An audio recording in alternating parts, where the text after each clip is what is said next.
TRP যে রেটিংটা দেয়া হয়, এই যে রেকর্ডিংটা নেওয়া হয়, সামান্য কয়েকটা বক্স দিয়ে সে দাবি করছে এটাই নাকি বাংলাদেশের রেকর্ডিং, এবং আপনার এটার ভিত্তিতেই কিন্তু এটাই কিন্তু স্ট্যান্ডার্ড হিসাবে কিন্তু নেওয়া হচ্ছে, এবং জেনে শুনে বুঝে এরকম একটা মিথ্যা তথ্যকে স্ট্যান্ডার্ড হিসাবে সবাই কিন্তু বহন করে চলছি।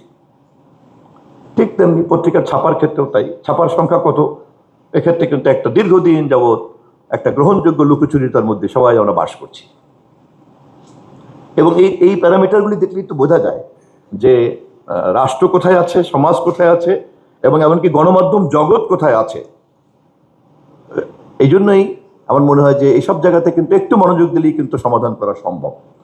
আমার সর্বশেষ মন্তব্য হচ্ছে যে এই পুরো ব্যাপারটাকেই যদি আপনাদের সম্মতি থাকে, আমরা তথ্য মন্ত্রণালয় থেকে একটা পরামর্শ কমিটি গঠন করতে চাই, যার লক্ষ্য হবে একটা গ্রহণযোগ্য গণমাধ্যম কমিশন তৈরি করা, এবং সেই পরামর্শ কমিটিটা তৈরি করতে চাই আপনাদের সকলের মতামতের ভিত্তিতে। সময় যদি লাগে তাও লাগুক, কিন্তু এটা একটা গ্রহণযোগ্য হতে হবে, যেই গ্রহণযোগ্যতার ধারাবাহিকতাতেই একটা গ্রহণযোগ্য গণমাধ্যম কমিশন জন্ম নিবে।